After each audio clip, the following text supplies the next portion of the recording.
Hello, everyone, and welcome to the Equity Bancshares second quarter 2024 earnings call. My name is Ezra, and I will be coordinating your call today.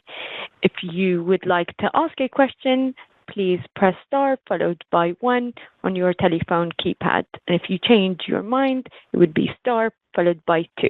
I will now hand over to your host, Brian Catsby, Director of Corporate Development and Investor Relations, to begin.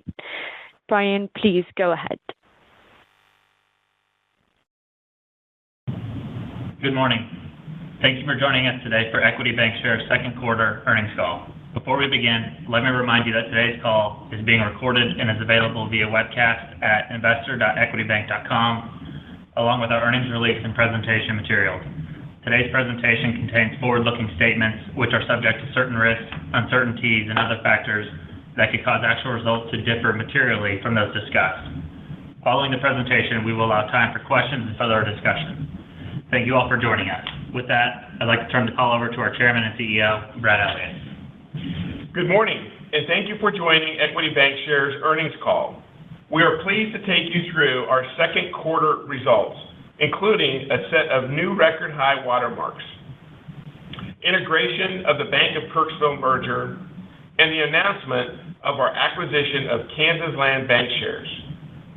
Joining me today are Rick Sims, our bank CEO, Chris Navratil, our CFO, and Krzysztof Slukowski, our Chief Credit Officer. It was another exciting quarter of improving operating performance for our company. Excluding the impact of BOLI, repositioning costs, and merger expenses, we outperformed market expectations. With the momentum of rebalancing our portfolio last year and the Bank of Kirksville transaction in the first quarter, we realized expansion in both net interest income and net interest margin. We closed the quarter with a loan-deposit ratio below 80%. Strong capital ratios and significant liquidity to continue to drive earnings growth in 2024, both organically and via strategic M&A. During the quarter, we completed the integration of systems from the legacy Bank of Kirksville locations and announced and received regulatory approval of our acquisition of Kansas Land Bancshares. The Kansas Land transaction officially closed on July 1st, 2024, 71 days after announcement. We continue to emphasize shareholder return through our quarterly dividend, as well as active participation in our share repurchase program. During the quarter, we repurchased 152,982 shares under our current authorization of up to 1 million shares. At the close of the quarter, we have capacity to purchase an additional 637,427 shares under the authorization. During the quarter, we announced the promotions of Rick Sims to Bank CEO and Julie Huber to COO. These promotions strengthen the management team while reinforcing our operating structure. We are confident they will continue to excel in the expanded roles. As we emphasized at our investor meeting in June, we are bullish about where our company is positioned. We have an excellent leadership team, motivated producers, an abundance of deployable capital to drive positive stakeholder returns. I look forward to continuing our positive momentum. I'll let Chris talk you through our financial results. Thank you, Brad. Last night, we reported net income of $11.7 million, or 76 cents per diluted share. Adjusting for merger expenses incurred related to Bank of Kirksville and Kansas Land transactions, and the cost of surrendering a portion of our BOLI portfolio, net income was $15.2 million, or 99 cents per diluted share. During the quarter, our realized effective tax rate was 28.1%, driven up by one-time BOLI surrender charges of $1.8 million. As Brad alluded to, we repositioned approximately $60 million in BOLI into higher yielding contracts during the quarter. Realized losses are modeled to be recovered inside of 2 years through the non-interest income and tax lines. Without the repositioning, the tax rate for the quarter would have been 17.5%. Net interest income was up $2.3 million linked quarter, while net interest margin improved from 376 to 394. We will discuss margin dynamics in more detail later in this call.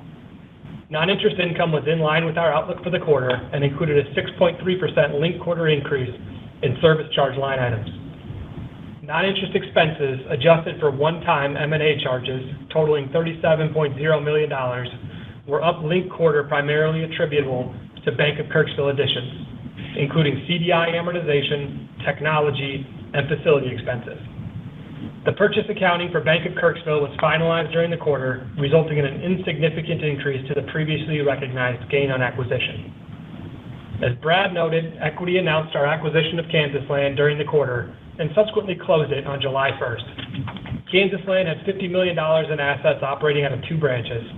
We modeled 3 cents accretion for 2024 at announcement, which remains the expectation. Our GAAP net income included a provision for credit loss of $265,000. We continue to hold reserve for potential economic challenges. However, to date, we have not seen specific concerns in our operating markets.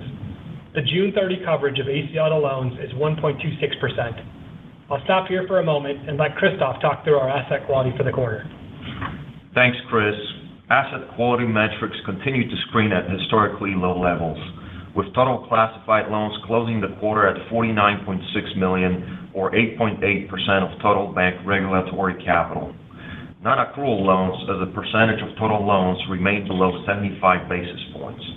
Net charge-offs annualized were 14 basis points for the quarter. Recognized charge-offs have been reflective of specific circumstances related to individual credits rather than broader market concerns. The acquisition of Kansas Land Bank, mentioned earlier, will have a negligible impact on bank's problem asset position. We continue to utilize our portfolio monitoring tools to detect early signs of credit deterioration. At this point, we have not seen any systemic deterioration in any of our portfolios. Our continued stress testing confirms the resiliency of our CRE book. Our exposure to office space is very low and continues to perform well. Despite these positive indicators, we remain cautious in our underwriting and continue to monitor for any emerging risks while maintaining healthy levels of capital and reserves to face any future economic headwinds. Chris? Thanks, Christoph. Average loans increased modestly during the quarter. Loan originations in the second quarter totaled $99 million with a weighted average coupon of 8.76%, compared to $116 million with a weighted average coupon of 8.61% in the first quarter. During the quarter, the coupon yield on loans increased to 6.96% from 6.84%. Overall loan yields improved 30 basis points to 7.15%, driven by accretion from Kirksville, expiration of a pay-fixed interest rate swap, and higher coupon originations.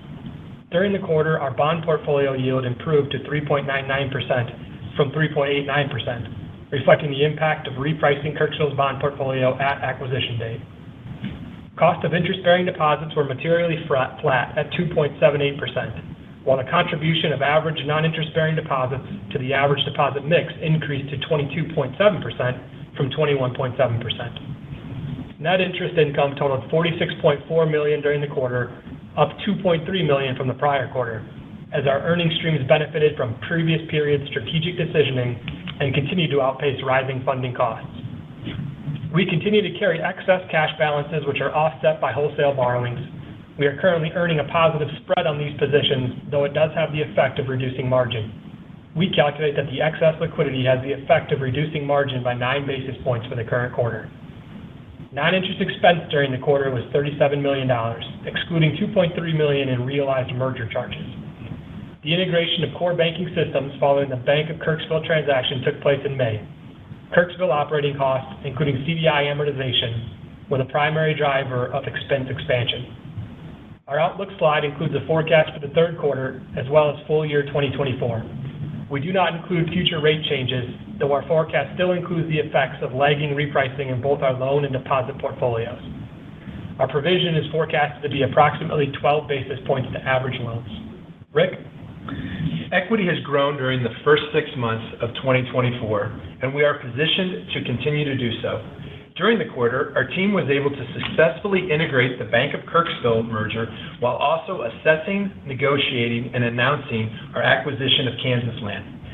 Credit goes to Julie Huber and her operation teams for getting it done. Outside of M&A, our production teams remain focused on driving organic growth on both sides of the balance sheet. Following the company's annual meeting in late April, we rolled out a producer incentive program that is designed to award our team with ownership for hitting higher growth goals. The program kicked off in the quarter, and we anticipate it to yield benefit over the remainder of the year. We have also rolled out a comprehensive training program to help improve our commercial banking capabilities. In Q2, all of our commercial bankers have successfully completed round 1 of their training. In addition, the team has identified 1,200 prospect companies which were called upon in Q2. We expect this expanded calling effort to lead to pipeline expansion in Q3 and Q4. During the quarter, we were able to grow average loan balances 2.3%. We expect pipelines to continue to grow, and our sales teams are motivated to meet the needs of our customers and communities, which will drive organic growth. During the quarter, customer deposit balances were generally flat, with immaterial levels of expected runoff from the Bank of Kirksville customer base. Our team continues to focus on net interest margin and managing a challenging yield curve. This focus has resulted in us passing on loan opportunities at lower yields as well as higher cost transactional deposits. As discussed in our investor materials from June, we believe there is meaningful opportunity to both maintain and grow our deposit base in our current markets. Total deposits closed the quarter at $4.34 billion. Loans as a percentage of deposits closed at 79.6%, positioning our bank to be a capable lender for new and current customers in our footprint. As indicated in our outlook slide, we expect to drive mid-single-digit organic loan growth in 2024. We have the strategy, discipline, tools, and people in place to realize this expectation. I look forward to assisting the team in execution. Service revenues improved quarter over quarter, including increasing contributions from cards, treasury and wealth management, service charges, and mortgage. Under the leadership of Andrew Musgrave, Trust and Wealth Management saw its best revenue quarter in over 3 years as the team has been able to drive both AUM and pipeline growth. Our company is well capitalized. Our asset quality metrics continue to run at historic lows. Our balance sheet structure is solid. Our team is experienced, and we have a granular deposit base. We look forward to continuing to redeploy assets into customer relationships that build franchise value. We see a lot of momentum on the M&A front and expect that to continue. Equity will remain disciplined in our approach in assessing these opportunities, emphasizing value while controlling dilution and the earn-back timeline. Thank you for joining the call, and we're happy to take your questions at this time. Thank you very much. To ask a question, please press star followed by 1 on your telephone keypad now. When prepping to ask your question, please ensure your device is unmuted locally. And if you change your mind, please press star followed by 2. Our first question is from Jeff Rulis from D.A. Davidson & Co. Jeff, your line is now open. Please go ahead. Thanks. Good morning. The question on the margin front just looks, I think kind of flat to down for the second half, and I think there was a mention of the lagging effect of repricing deposits. Is that the genesis for the kind of the conservativeness on margin? I just wanted to double check that. Yeah, I think it's 2 things, Jeff. One of it is just always that continuing potential pressure on deposits that we're recognizing in that number. But it's also the purchase accounting adjustments as it relates to Bank of Kirksville. That particular transaction, we realized a level of purchase accounting accretion about 10 basis points to loans, 7 basis points to margin during the quarter. If that normalizes down to 5 or 6, that drives down margin a little bit. So it's a little bit of both those things. It's leading to a little bit of conservatism in that number. Yes. Okay, and the just wanted to make sure you do not have rate cut expectations in that margin guide, and if not, what would that net effect be from your perspective? That's correct. We don't have any in the model itself or in that outlook. As our balance sheet sits today, we're in a modestly asset-sensitive position. So for small rate cuts, we expect a small adjustment down in terms of margin. But at the same time, we think we have ample opportunity on the liability side to be moving rates down to maintain or nearly maintain where we are from a margin perspective. So we think for small movements as we go forward, we won't see meaningful degradation in margin. If we start to see larger cuts, that's where there could be some challenge. But we're not forecasting or looking at that at the moment. Okay. And then hopping over to the loan growth outlook, I think you covered it well. I mean, the numbers and the outlook look fairly muted for the second half, despite some of that positivity in those incentive plans. But I think you kind of mentioned some cautiousness on underwriting and loan yield discipline. Poking through that second half, I think you talked about pipelines building, but yet kind of a flattish outlook. Any more color on the loan growth front in the second half, and maybe trying to get to that those incentives that you launched? Is that more of a kind of a 2025 impact? Just trying to get the timing of when you see that kick in.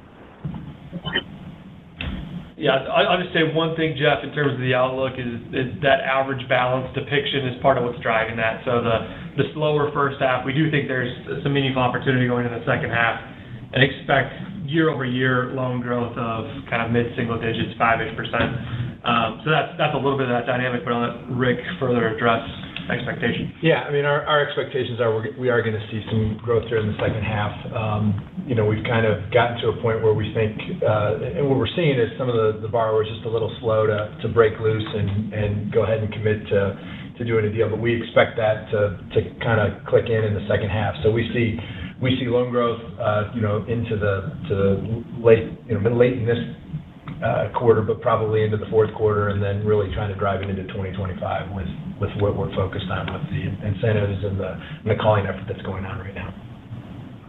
Okay. And just a last one on just want to confirm and they're probably immaterial, but the loan balances from Kansas Land, that is in the guidance, and maybe confirming that. Also, just what were the 6/30 loan and deposit balances at Kansas Land? 40 to 30. Yeah, 35 million-ish on the loan side and 40-some million-ish on the deposit side. Okay. All right. Thank you. Thank you. We've got another question from Andrew Liesch from Piper Sandler. Andrew, your line is now open. Please go ahead. Hi. Thanks. Good morning, guys. Just a question on the swap that expired. Just curious what basis point benefit to the margin did that generate? Yeah, thanks, Andrew. The benefit for the quarter on that derivative transaction was 8 basis points. I mean, potentially slightly greater as you look forward, so 9 basis points on a go-forward basis. That expired in the middle of April. Got it. All right, that's helpful. And then the excess liquidity that you mentioned, 9 basis points last quarter. Does the guide include that excess liquidity on there on the balance sheet? Yeah, the guide includes the cash and it includes the margin impact. Got it. All right. Okay, that's helpful. And then, Brett, just on the M&A front, just curious if you could provide some more commentary on what's gone on maybe over the last 6 weeks or so. Like, how have your conversations been tracking with prospective targets? Yeah, we've had, there's actually several new conversations kicking up, Andrew, and so there's lots of conversations going on. As you know, that never means that anything is in concrete going to happen, but we kick a lot of tires, have a lot of conversations, model a lot of deals, and then see if we're the partner they want to pick. And so I'm encouraged by the standpoint of, I think there's a lot of opportunities that we're able to talk with right now. I think people have realistic expectations. I think conversations are going well. And so, things, stock price moving up probably helps some of those transactions. Some of those transactions are all cash, so doesn't influence them at all. But I think there's lots of positive momentum the second half of the year for conversations. Great. All right. You've already covered my other questions. I'll step back. Thank you very much. We've got another question from Terry McAvoy from Stephens. Terry, your line is now open. Please go ahead. Great. Thanks. Good morning, everyone. Chris, maybe a couple questions for you. When we were together last month, you raised the outlook for the net interest margin, and I think you commented that there was some accretion behind the increase. Could you just maybe quantify the accretion last quarter, and how are you thinking about the second half of this year from an accretion perspective? Yeah, so through the second quarter, Terry, the accretion recognized through margin was 7 basis points. As I look forward, I think it'll range between, I expect for this year, 5 and 8. So the higher end would be kind of more meaningful accretion from BOK plus some additional Kansas land. The lower end would just be slower accretion on the BOK side as well as Kansas land. So it's going to be between 5 and 8 basis points, I think, the rest of the way. Thanks. And then just one other small one. What are your thoughts on the tax rate in the fourth quarter and 2025? Yeah, so for the rest of this year, the way the BOLI transaction works is basically factored into the effective tax rate for the year. So without any additional tax planning, we would see the tax rate realized year to date, which is about 24 to 24.5%. That would be consistent the rest of the year. As you look at the outlook, we've put 20 to 22% in there for quarter and the year. And the reason for that is we do have some tax planning strategies we're working on that we think can lower that rate. So if we realize those benefits, we'll see that tax rate somewhere closer to 20%. If we don't, it'll be where it is today on a year-to-date basis, which is about 24.5%. Thanks, Chris. And then, Brad, going back to the M&A discussion, what's the profile of a potential M&A partner today? What are the reasons for having a conversation with equity, and are there any similar characteristics among some of those potential partners? There aren't similar characteristics. Some reasons are the age of ownership is in their 70s, management's in their 70s. Some of the reasons are they're fighting the headwinds of margin compression, and it's continuing to get worse. They don't look like it's going to get better. And others are some regulatory pressure from different things in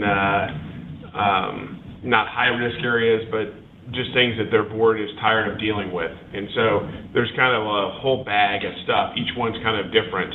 There's not a theme across the board. The only one theme is several of them, are fighting the headwinds of margin compression. And even if the Fed starts cutting rates, it's not going to improve their margin enough to make a difference. And deposits have repriced on them faster than the assets are, and the assets are still 2 or 3 years out. Perfect. Thanks for taking my questions. Appreciate it. Thank you. And we've got the next question from Damon Del Monte. Damon, your line is now open. Please go ahead. Hi, thanks. Good morning, everyone. So, quick question on the outlook for provision. Credit trends have been pretty stable, as Christoph provided a good overview. Do we kind of think of the reserve as just being flattish and provision just being driven by loan growth if net charge-offs are relatively modest?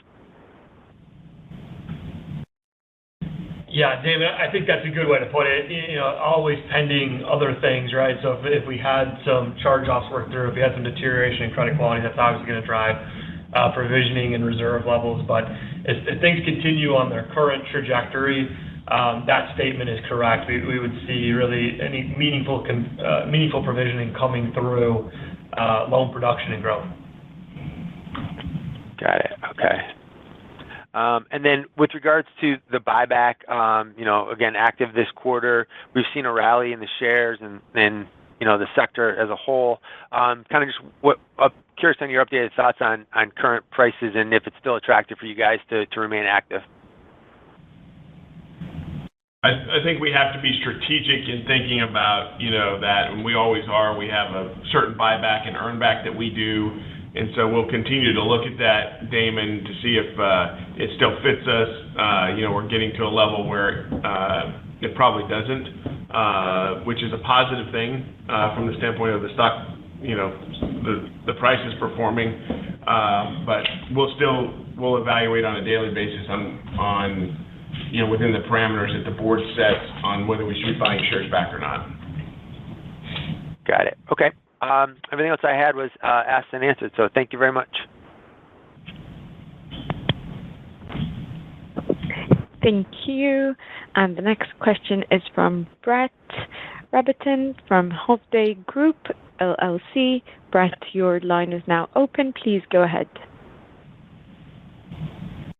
Hey guys, good morning. I joined a little bit late, but I just wanted to get a little flavor for what you're seeing on the competitive side on deposits, and if you're adding new money, have the expectations come down, at all in some of your markets, and just maybe a flavor for what you're having to pay if you want to add new money to the balance sheet. Yeah, so this is Rick. We're seeing the pressure abate a bit. I mean, every once in a while, you get requests and things like that for an exception. They come through, but we're clearly seeing the velocity of that decrease, and so that's good because in a lot of the markets that we're in, there aren't as many competitors, so we're able to kind of keep those rates down. It still happens, and the issue is really more, I think, on the individual circumstances of those banks. That's more of what we're seeing. So banks, struggling with their loan to deposit ratio. All of a sudden, somebody comes out of the blue because of issues that they have there, and then we're facing a rate that might be in the fives for some money market or year out rate, and we're really not playing in that market at this point in time. So we, as far as on the outlook of it goes, I think we'll continue to see sporadic or one-off competitors doing things like that. So we just take them one at a time. Okay, that's helpful. And then just thinking about, M&A is obviously a strong topic with you guys. With your stock a little bit higher, I know cash is something that you typically use in deals, but, would we not expect you to maybe use more stock in a transaction from here? And how are you guys thinking about tangible book dilution, payback, et cetera, at this point?